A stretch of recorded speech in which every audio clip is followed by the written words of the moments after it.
Bentrovati cari amici radioascoltatori, un saluto anche a chi ci segue in video sulla nostra pagina Facebook. Anche oggi siamo qui pronti per sfogliare e leggere le principali notizie pubblicate sui quotidiani locali. Martina Reolon in studio. Cominciamo subito con il Corriere delle Alpi, oggi è venerdì 12 luglio. Apertura per la lite durante il vertice, stiamo parlando di autonomia, strappo e accuse sull'autonomia, appunto, no dei 5 Stelle a scuola regionale e gabbie salariali, Salvini, chi blocca la riforma danneggia l'Italia e Zaia perde la pazienza, una farsa vergognosa. Finisce a pesci in faccia la trattativa giallo-verde sull'autonomia, convocato dal premier Conte per imprimere un'accelerazione all'intesa, il vertice interministeriale di Palazzo Chigi è culminato in uno strappo plateale tra Lega e 5 Stelle corredato da duri scambi di accuse. Poi il premier prova a calmare le acque e dice ci siamo quasi. L'approfondimento è alle pagine 2, 3 e 4 del Corriere delle Alpi, quindi ancora stallo e appunto divergenze sul tema dell'autonomia. Grande foto per un'altra tematica, qui nasce il Piave, sorgenti del Piave, le acque non sono più venete. Da ieri la gestione delle acque del Piave dalla sorgente e per una decina di chilometri nel territorio di Sappada è passata dal demanio veneto a quello friulano. I funzionari friulani ieri sono arrivati a Belluno per prendere i fascicoli che riguardano le concessioni e l'utilizzo del bene acqua, comprese le sorgenti del Piave. Ora tutti gli atti, i contratti, le convenzioni saranno gestiti dalla Regione Friuli, che come sappiamo è passata in Friuli, che come sappiamo Sappada è il comune che era in provincia di Belluno ed è passato al Friuli Venezia Giulia. Sempre dalla prima del Corriere delle Alpi, in questo caso parliamo di sanità.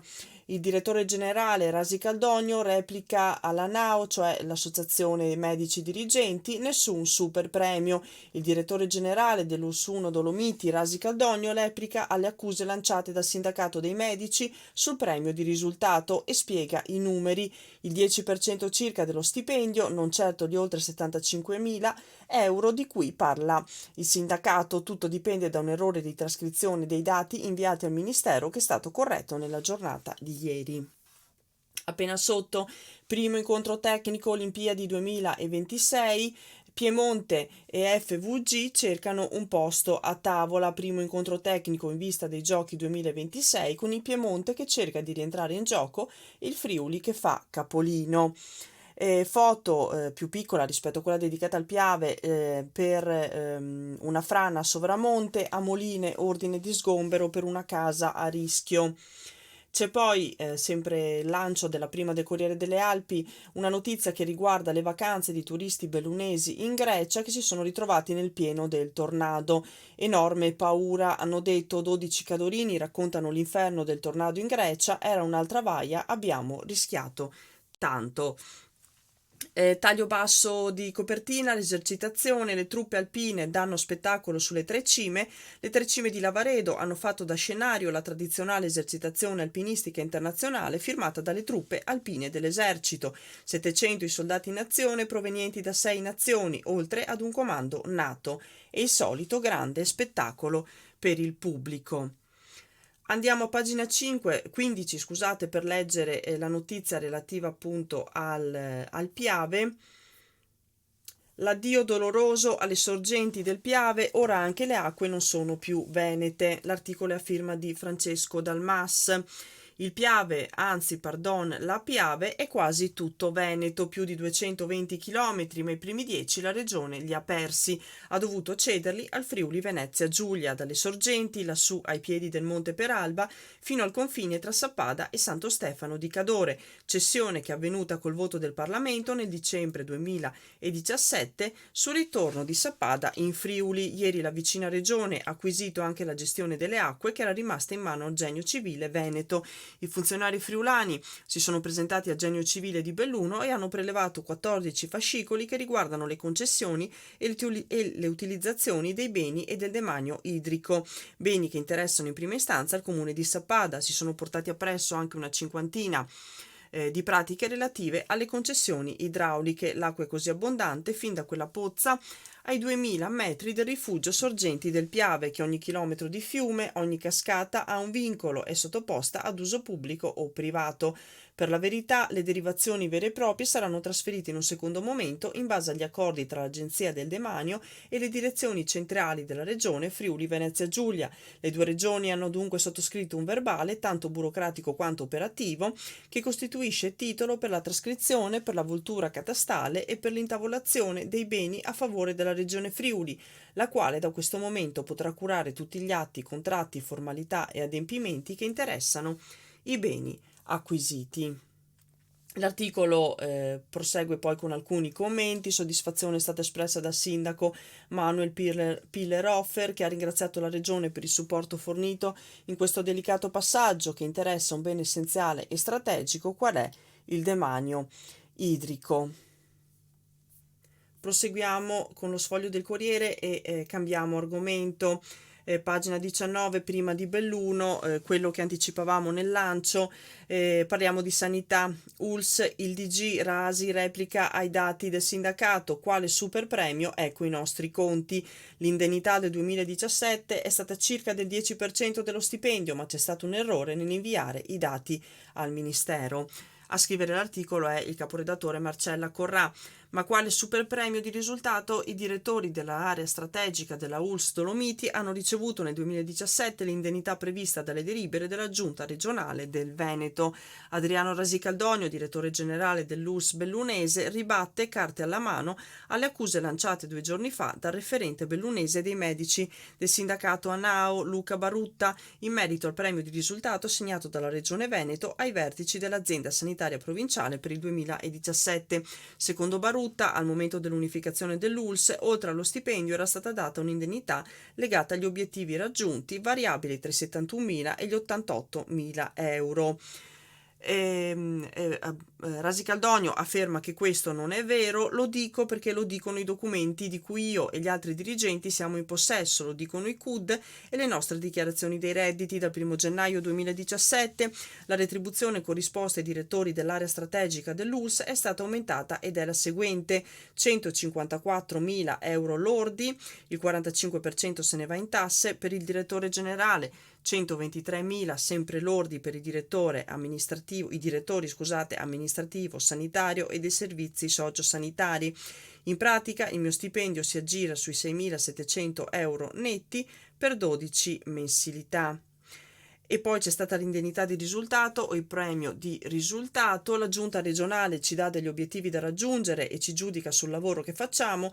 Gli obiettivi sono circa 70 e riguardano tutte le attività svolte in azienda, a cominciare dagli equilibri economico-finanziari. Poi ci sono dei subtetti di spesa da rispettare, come quello dei farmaci, ci sono indicatori di tipo clinico, dobbiamo rispettare delle performance sull'appropriatezza delle cure, sul numero delle vaccinazioni, sui tempi di attesa, sui tempi dei LEA. Veniamo giudicati su tutti questi parametri. Se si raggiungono gli obiettivi indicati dalla regione si ha diritto a un premio che è il 10% della retribuzione. Marcella Corrà prosegue poi chiedendo se gli obiettivi sono stati raggiunti. Rasi risponde: siamo stati giudicati dalla giunta regionale che ci ha assegnato il punteggio di 60 su 60, i sindaci bellunesi ci hanno dato 18 punti su un massimo di 20 e la commissione regionale ci ha dato il massimo 20 punti. In totale abbiamo ottenuto 98 punti su 100, solo la ULSS di Bassano nel Veneto ha avuto 50 centesimi in più di noi. Di conseguenza ai 4 dirigenti bellunesi è stato dato il 9,8% della retribuzione, nel mio caso 15.183 euro, mentre agli altri componenti sono andati 12.147 euro, non certo gli oltre 70.000 euro di cui parla il sindacato.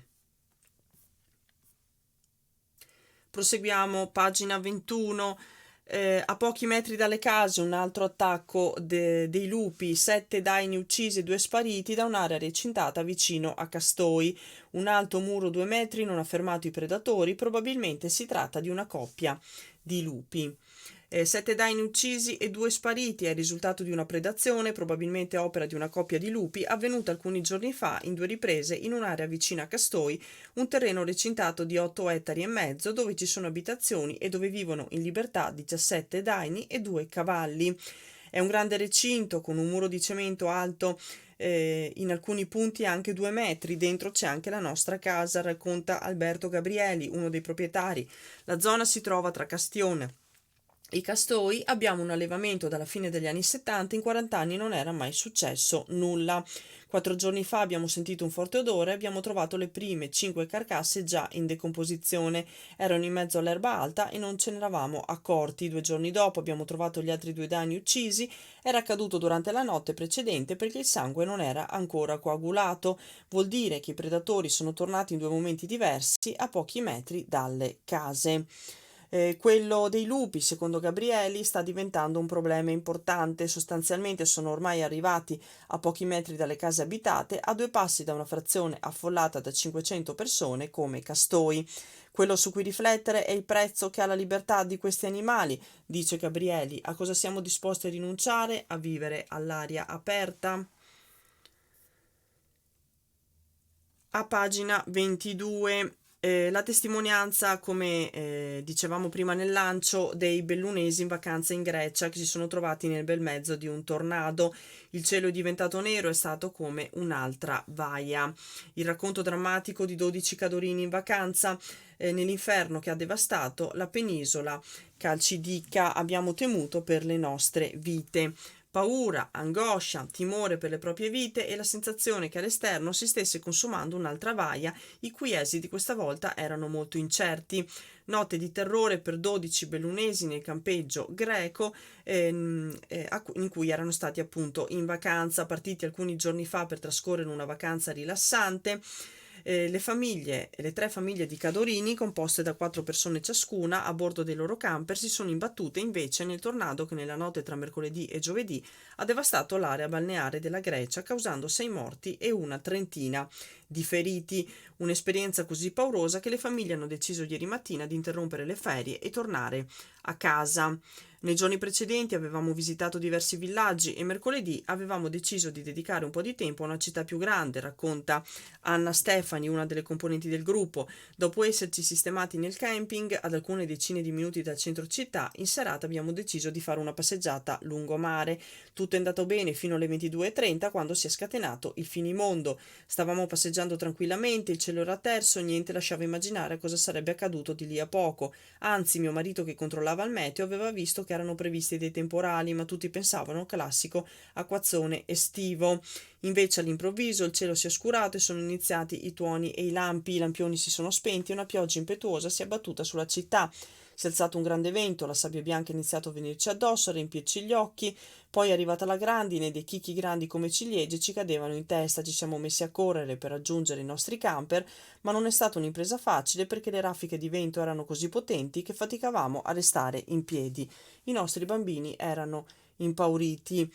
La paura è poi continuata anche durante la notte, alle 3 il maltempo è tornato, non abbiamo chiuso occhio, dicono ancora i Cadorini. Al mattino, visti gli esiti del maltempo, le 3 famiglie hanno deciso di terminare la vacanza e rientrare a casa per motivi di sicurezza.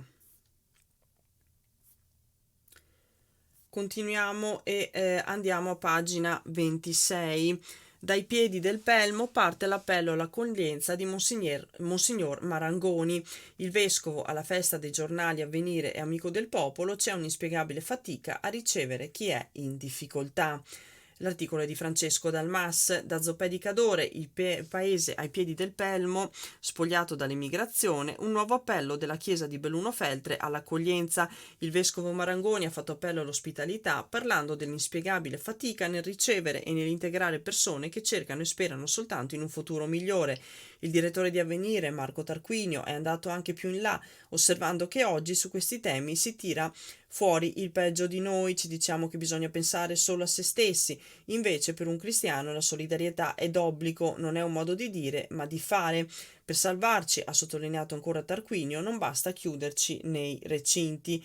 Le riflessioni, prima in chiesa e poi in municipio a Zoppè, sono partite dall'analisi del sindaco Fausto Bortolot, che ha spiegato come il suo comune abbia conosciuto l'emigrazione da lungo tempo. Tanti infatti i gelatieri in Germania che in paese risiedono solo 4 mesi l'anno. Un tempo, negli anni 60, c'era almeno un po' di turismo, con ben 3 alberghetti. Oggi invece sono una locanda e non più di una decina di appartamenti in affitto. La conclusione in municipio, con più di un centinaio di presenze, è stata data dal vescovo Marangoni, che ha sollecitato non solo un modo di pensare sano, ma anche di pensare buono.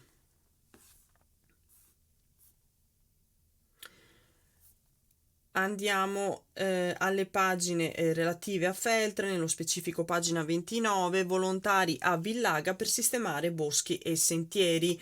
Parliamo dei danni dopo Vaia. A parte l'intervento di comunità per ridare vita al borgo, un campo di Legambiente dal 28 luglio all'11 agosto, scrive Raffaele Scottini. La risposta dei volontari dopo Vaia aiutiamo Villaga per ripristinare le strade silvopastorali e le aree boscate sulle pendici del Monte Tomatico danneggiate dalla tempesta Vaia di fine ottobre. Il comune organizza un intervento di comunità che vede la partecipazione di enti e associazioni con un piano di lavoro specifico. Legambiente Veneto attiverà un capo di volontariato ambientale dal 27 luglio all'11 agosto con una quindicina di partecipanti e l'associazione Enal Sport Villaga metterà a disposizione il proprio pulmino per accompagnarli. Da parte sua il comune effettuerà un primo intervento di rimozione del legname con un escavatore in modo da aprire alcune strade per raggiungere i siti. Saranno impegnati inoltre il Consorzio Strada Silvopastorale Costalonga Valgranda e il CAI, che gestirà il finanziamento di 4.750 euro per le spese di intervento ottenuto tramite il bando dell'Unione Montana e coinvolgerà i suoi associati che vogliono rimboccarsi le maniche una volta di più. Olimpiadi, andiamo alle pagine di Cortina. Formalizzata la roadmap e Torino prova a rientrare dalla finestra. Il Piemonte sta per recapitare un dossier a CONI e governo e intanto Malagò fissa obiettivi strategici e prime scadenze. A Milano c'è stato il primo vertice tecnico, l'articolo a firma di Dalmas. È stata formalizzata ieri a Milano la roadmap del cantiere per le Olimpiadi 2026. Il Piemonte sta per recapitare al CONI e al governo un dossier per rientrare in partita. Il Friuli Venezia Giulia vuole a sua volta far sponda magari per gli allenamenti in qualche località della Carnia. Trento e Bolzano, che secondo i calcoli assicurano circa un terzo delle gare, insistono perché il binomio Milano-Cortina si trasformi in un trinomio con l'aggiunta delle Dolomiti. Interferenze ritenute legittime da chi oggi si occupa di strutturare il percorso verso il 2026 con l'attesa legge olimpica per il prossimo mese di settembre, in autunno la governance.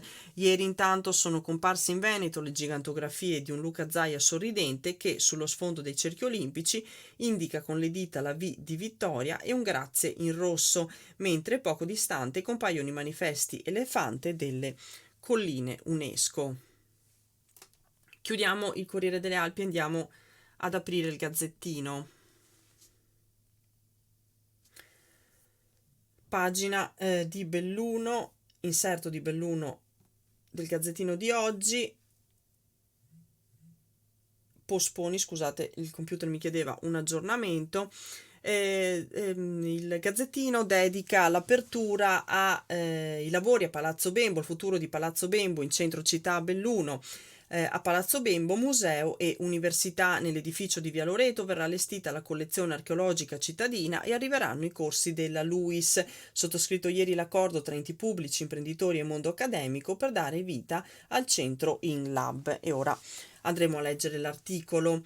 Andiamo poi in Alpago. La Guardia Medica va a Puos. Il 1 settembre riparte l'attività della Guardia Medica in Alpago e in particolare a Puos, all'interno del centro servizi socioassistenziali, dove è stato adibito uno spazio apposito. A questo proposito i lavori stanno per giungere al traguardo.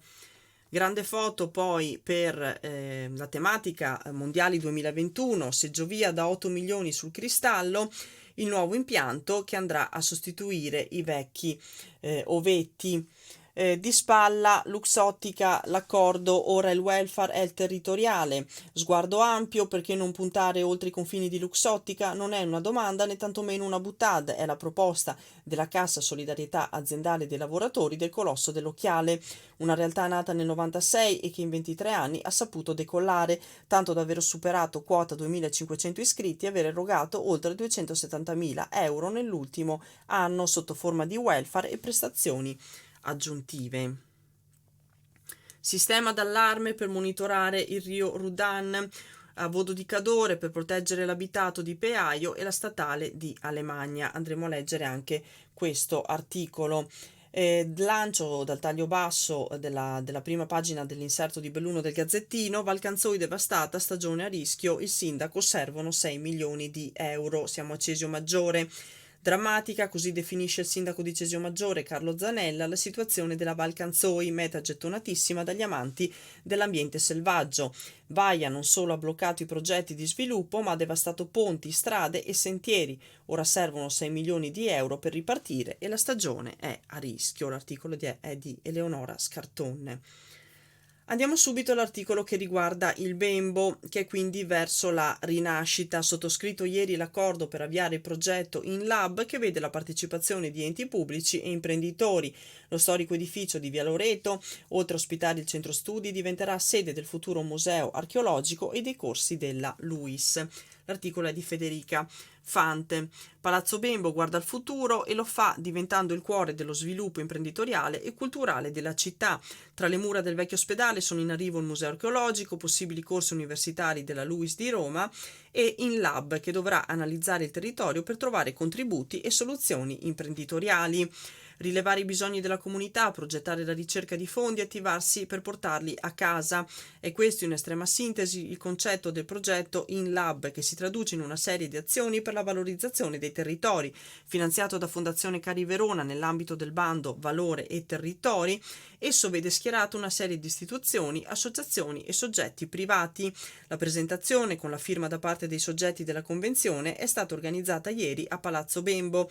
A fare gli onori di casa il sindaco di Belluno Jacopo Massaro, che ha dato il benvenuto al presidente della Fondazione Cari Verona Alessandro Mazzucco, al presidente del consiglio di amministrazione di ISRA Luigi Caldato, a Maurizio Busacca della Fondazione Università Ca' Foscari di Venezia. C'erano inoltre Roberto Padrin, presidente della provincia, i sindaci di Sedico Stefano Deon, di Limana Milena De Zanette, di Zoldo Camillo De Pellegrin, rappresentanti di Belluno di Ponte nelle Alpi, e Borgo Valbelluna, oltre al presidente della Fondazione Teatri delle Dolomiti Renzo Poloni. Il presidente e il direttore di Società Nuova Federico Bristotte e Marco Ciociano Bottaretto, il coordinatore di Faber Fabbrica Europea Oscar Zannutto e i rappresentanti dei partner istituzionali del progetto, tra cui appunto Confindustria Belluno Dolomiti con la presidente Lorraine Berton.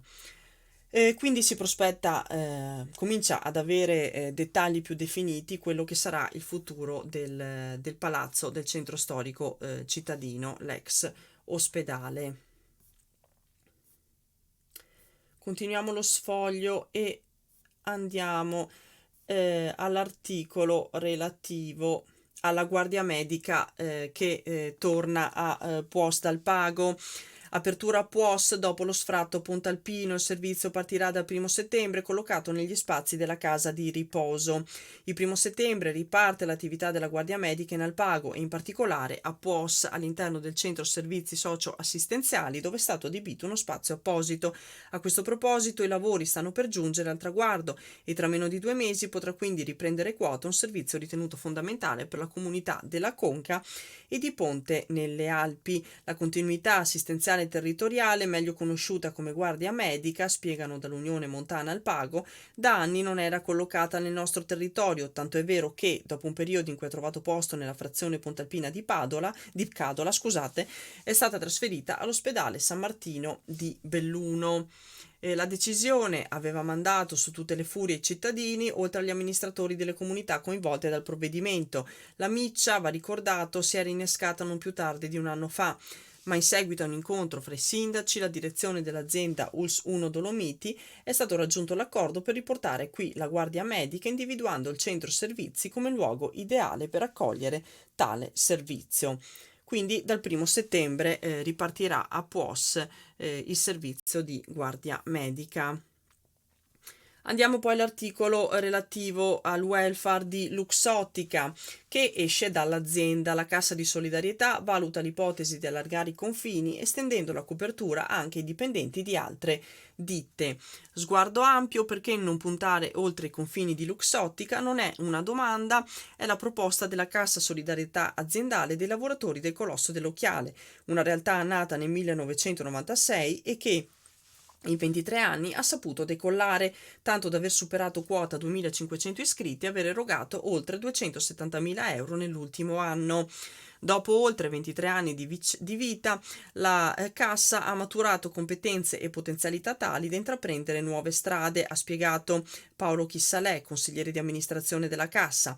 Il perimetro aziendale ci sta stretto e ci piacerebbe valorizzare l'esperienza della nostra associazione portandola a un livello più ampio, direi territoriale. In questo modo sarebbe possibile allargare la platea e far beneficiare delle prestazioni della Cassa anche coloro che non hanno la fortuna di lavorare in una grande azienda, dove le opportunità di welfare sono numerose e importanti.